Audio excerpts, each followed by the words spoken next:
Mesdames et messieurs, je vous remercie pour votre présence ce matin. C'est l'occasion pour moi de partager avec vous quelques convictions que porte l'enseignement catholique, à commencer, mais cela ne vous surprendra pas, par la conviction selon laquelle l'avenir du pays se joue sans doute d'abord dans l'avenir de son école. Dire que l'avenir du pays se joue d'abord dans l'avenir de son école, cela suppose d'oser penser la complexité et de sortir des schémas binaires comme des formules à l'emporte-pièce. Cela nécessite de ne pas se complaire dans la déploration, mais de s'appuyer sur tout ce qui se vit de fécond. Et puis cela nous invite à nous rassembler autour d'un véritable pacte éducatif. Nous rassembler autour d'un véritable pacte éducatif, c'est bien pour cette raison que l'enseignement catholique a choisi de s'exprimer à la veille des différentes consultations électorales qui nous attendent. Pas pour présenter un programme, je ne suis candidat à rien, encore moins pour dresser notre liste de revendications. Nous nous situons dans une recherche de bien commun. Ce dont il s'agit, c'est plutôt d'une réflexion, d'une analyse, d'une réflexion proposée à tous. Une analyse et une réflexion proposée à tous par une école catholique qui entend à la fois être elle-même et faire cause commune. Et pour ce faire, l'école catholique ambitionne et propose à tous de parler de l'école autrement pour faire autrement. Parler de l'école autrement, d'une part, en partant des enfants et des jeunes dans leurs réalités qui sont de plus en plus diverses. Et donc, en choisissant de privilégier les questions de pédagogie et de formation, en vertu du principe selon lequel la pluralité des pratiques constitue le gage le plus sûr d'une égalité véritable. Parler de l'école autrement, d'autre part, en déduisant que le système scolaire doit se penser au plus près des élèves, au plus près de cet impératif de pluralité, ce qui suppose de l'organiser, le système, selon des critères de souplesse, de liberté, de responsabilité de ses acteurs. Parler de l'école autrement, enfin, en insistant sur la nécessité de changer radicalement de méthode politique. L'heure n'est plus à la réforme venue d'en haut, elle est plutôt, me semble-t-il, à la multiplication des initiatives locales réellement portées par les équipes. Fondée sur le principe de subsidiarité, une telle approche semble en effet aujourd'hui la seule à même de concilier ambition et pragmatisme, vision d'ensemble et incarnation de terrain. Alors le document que nous communiquons, que nous rendons public aujourd'hui, se fonde sur cette vision des choses, le document que vous avez, qui se complète par, exactement sur le même modèle, la contribution spécifique de l'enseignement agricole catholique rassemblé au sein du CNEAP, exactement sur le même modèle. Ce document, il s'organise de la manière suivante. Une première partie qui est consacrée à la mission d'éducation, des pages 7 à 11, pédagogie et programme, parcours de formation, acteurs de l'éducation. Voilà. C'est très délibérément que nous choisissons d'entrer par la porte de la mission d'éducation et par les questions pédagogiques. Et puis, en déroulement logique, une seconde partie qui en tire les conséquences en termes d'organisation du système éducatif, ce sont les pages 13 à 17, autonomie, déconcentration ou décentralisation, enseignement privé, budgets et moyens. Pour clore le document, une conclusion qui porte sur le triptyque objectif, performance et évaluation à la page 18. À chaque fois, vous l'observerez, ou vous l'avez déjà constaté, le même schéma. D'abord, l'exposé de nos convictions, exposé suivi des pistes que nous proposons pour avancer. Je me permets de vous inviter à ne pas vous cristalliser sur telle ou telle de ces pistes considérées de manière isolée. En effet, chacune d'entre elles ne prend sens que dans ce qui constitue, je l'espère, la cohérence d'un raisonnement global. Et c'est bien cette cohérence qui donne sens, qui éclaire chacune des pistes que nous mettons en avant.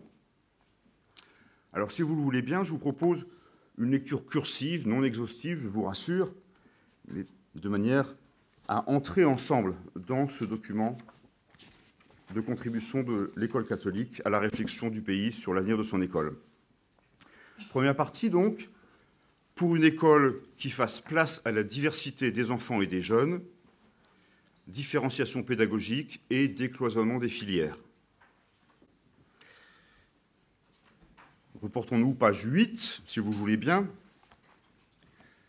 Page 8 qui synthétise en quelque sorte l'essentiel de notre réflexion. J'en lis juste quelques extraits. Les élèves sont en droit de recevoir un héritage de culture et de connaissances, les clés d'une compréhension du présent et une formation ouverte sur l'avenir. Les parents, comme la société, attendent de l'école qu'elle joue son rôle, qu'elle soit le lieu de la transmission des savoirs et du patrimoine culturel commun, et en même temps qu'une ouverture sur l'universel. L'école doit être un lieu où les jeunes sont heureux, construisent leur personnalité et s'approprient un socle de vie commune. Et la conclusion de cette page 8 est la suivante. Nous mettons en avant ce que nous appelons deux impératifs éducatifs. D'une part, un impératif d'exigence, parce que l'exigence permet de garantir le respect et la confiance dans l'école, dans ce qu'elle est et dans ceux qui la font. Et d'autre part, un impératif d'audace, parce que l'audace ouvre la porte à l'imagination, à la richesse des pédagogies différenciées, aux solutions innovantes au plus près des besoins, au parcours de formation adapté à chaque élève et à sa personnalité unique. D'où, de manière, me semble-t-il, logique, une première approche consacrée aux questions de pédagogie et de programme. Vous la trouvez à la page 9. Point saillant de nos convictions, au milieu de cette page 9. Pour s'adresser aux élèves dans leur diversité, les méthodes pédagogiques doivent être différenciées et collaboratives. C'est pourquoi les programmes, tout en gardant leur fonction de cadre de référence, gagneraient à être définis de manière brève et simple. En résulte un certain nombre de pistes de réflexion et de travail. Je ne les énumère pas toutes, bien évidemment. Quelques exemples qui ne sont que des exemples. La seconde, autoriser plus de souplesse, y compris horaire, au cours de chaque cycle, pour permettre aux élèves de s'approprier le socle commun à des rythmes différents. La troisième, promouvoir une flexibilité concertée dans l'utilisation des heures d'enseignement pour favoriser la capacité d'adaptation des équipes pédagogiques aux besoins des élèves. Vous voyez, à chaque fois, la volonté de mettre en avant une pédagogie de proximité et de différenciation. Même logique, page suivante, page 11, autour de l'assouplissement, de la notion d'assouplissement des parcours et de décloisonnement des filières. Nos convictions, les réussites des élèves sont plurielles, il faut décloisonner les voies de formation. La formation et l'épanouissement de l'élève constituent le cœur de la mission de l'école qui va bien au-delà de la seule perspective du diplôme. C'est pourquoi les parcours doivent s'organiser dans un cadre moins figé, assouplissement des rythmes des apprentissages, cursus plus modulaire, évolution du modèle de la classe, mixité des filières, croisement des logiques de certification et de diplôme. En résultent diverses pistes pour avancer. Je pointe par exemple la première, débuter le parcours de formation à 3 ans en abaissant l'âge de l'obligation scolaire pour favoriser l'acquisition des fondamentaux, langage, fondamentaux de la lecture, base de mathématiques, première socialisation. Ou encore, dans un seul tenant, la 3e et la 4e, amender systématiquement toutes les dispositions législatives et réglementaires qui interdisent la mixité des filières et des parcours, assouplir les filières et développer des passerelles afin de libérer l'orientation de son caractère trop souvent définitif et irréversible. Bien sûr, tout ceci suppose l'engagement des acteurs de l'éducation sous la responsabilité des chefs d'établissement. Et quand je parle des acteurs, je pense non exclusivement, mais bien sûr prioritairement, aux professeurs. Page 11, les acteurs de l'éducation. La participation responsable de chacun à la vie de l'établissement, quelle que soit sa place, suppose que soit favorisé le décloisonnement et le partage de compétences entre les membres de la communauté éducative, membres dont les actions diverses sont menées au service d'un même projet. Un peu plus loin, au sein de cette communauté éducative, la mission et la compétence professionnelle des enseignants sont centrales. en résulte, là encore, toute une série de propositions pour avancer. D'une manière synthétique, vous observerez à la lecture que ces propositions se cristallisent essentiellement, encore une fois, sur le rôle central des professeurs dont je rappelle, on l'oublie trop facilement, qu'ils sont des cadres, et que toute notre réflexion vise à bien leur donner, à bien leur permettre de déployer cette responsabilité de cadre, à travers ce qui relève de leur formation, à travers la piste de travail de la possibilité de leur bivalence à certains niveaux de classe, à travers la nécessité impérieuse d'approfondir plus que jamais leur travail en équipe, à travers, bien évidemment, le déploiement de la diversité de leur mission, et puis, bien sûr, et ça n'est pas négligeable, à travers l'invitation à honorer leurs responsabilités et leur engagement par un niveau de rémunération accru. Donc, vous le voyez, l'essentiel pour nous se fonde d'abord sur les pratiques pédagogiques et sur l'adaptation de ces pratiques à la diversité croissante du profil de nos enfants et de nos jeunes. Sur cette base, et vraiment exclusivement sur cette base, se déploie la deuxième partie de notre document. Afin de faire vivre cette école de la différenciation et du décloisonnement, il nous semble nécessaire de penser le système à partir de l'établissement, dans une logique de subsidiarité et de responsabilité. Ce sont les points mis en avant dans le préambule de cette partie. Vous le trouvez à la page 14. Permettez-moi d'en lire quelques passages. Les élèves sont tous différents, les établissements le sont aussi. Cette pluralité appelle une organisation du système éducatif plus souple et plus diverse. La liberté et le principe de subsidiarité, qui laisse une large part à la responsabilité des acteurs de terrain, à l'initiative, à la flexibilité, en sont les clés. L'école française reste l'une des plus inégalitaires du monde. Pour y remédier, elle doit être en capacité de répondre aux réalités diverses des élèves, des établissements, des bassins de vie, des territoires.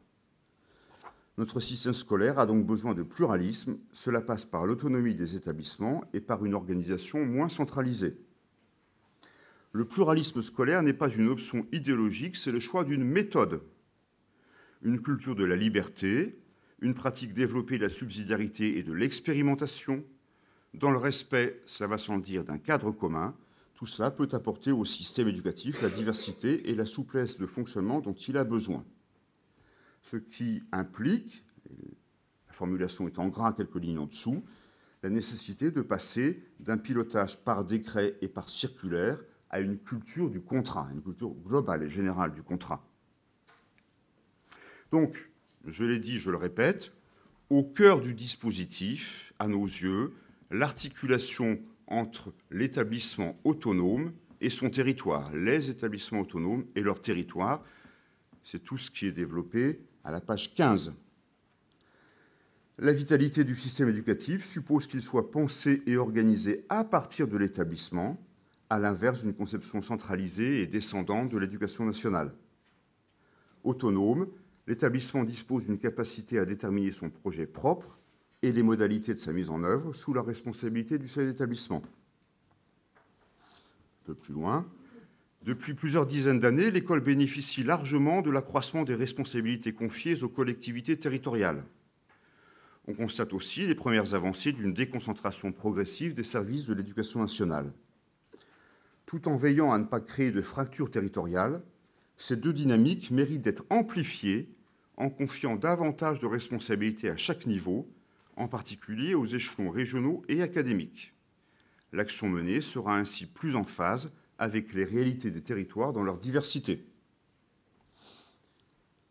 Illustration concrète, d'un seul tenant, si vous le voulez bien, la piste numéro 1 et la piste numéro 4. Numéro 1, attribuer à chaque établissement les moyens de son autonomie, notamment la pleine responsabilité du chef d'établissement, et une gestion de la dotation horaire réellement globale et autonome.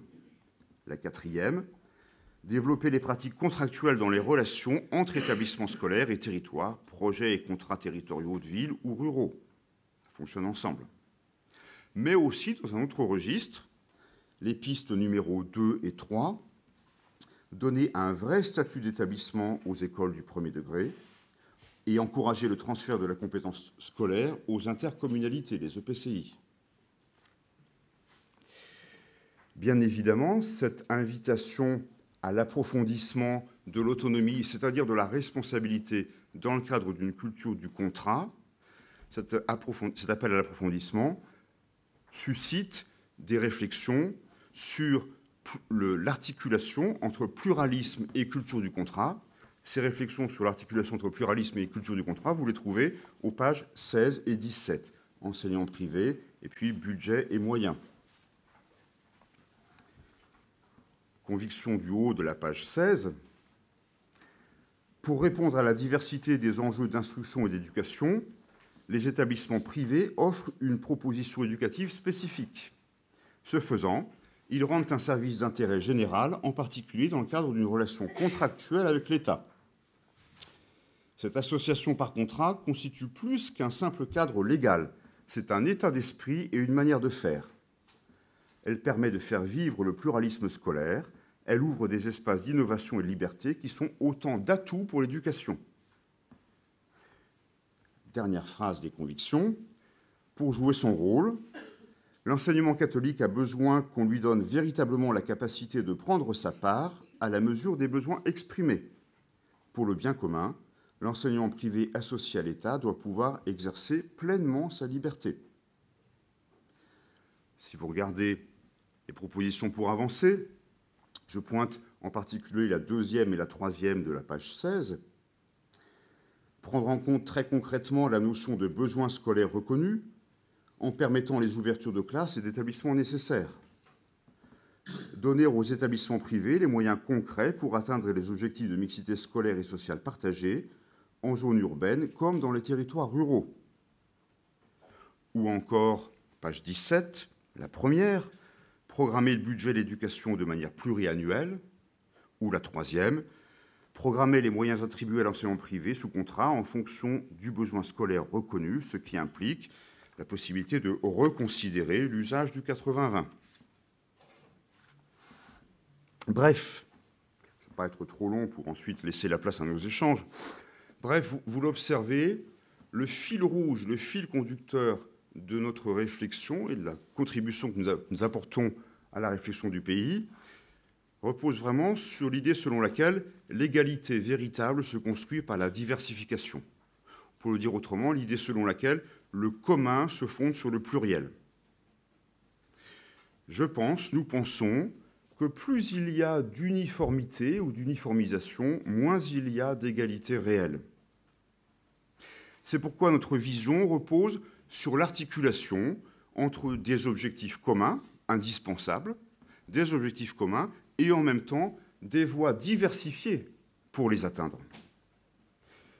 Il nous semble que là se trouve la meilleure manière de prendre en compte la diversité des jeunes, la diversité des établissements, la diversité des territoires. Bien évidemment, une telle approche requiert à l'évidence d'associer la culture de la responsabilité à une culture de l'évaluation partagée. Et c'est ce que nous développons à la page 18, le triptyque objectif, performance et évaluation. Un fonctionnement plus souple et plus responsable de l'éducation nationale va nécessairement de pair avec une culture plus développée de l'évaluation au regard des objectifs poursuivis. Qu'il s'agisse des équipes pédagogiques ou de l'établissement, la prise en compte des performances permet de reconnaître le travail accompli et d'accompagner les ajustements nécessaires. Paragraphe suivant. Il ne s'agit pas d'inspecter des exécutants pour vérifier qu'ils sont en conformité avec une circulaire, mais d'évaluer le travail réellement accompli par les acteurs de l'éducation en responsabilité, notamment avec tout ce qu'il comporte de recherche constante d'adaptation. Quelques lignes avant la fin.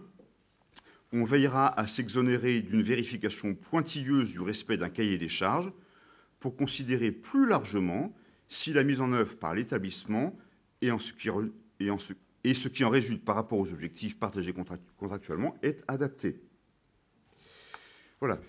Il nous semble que c'est ainsi que notre école, l'école du pays, sera plus et mieux une école de la fraternité.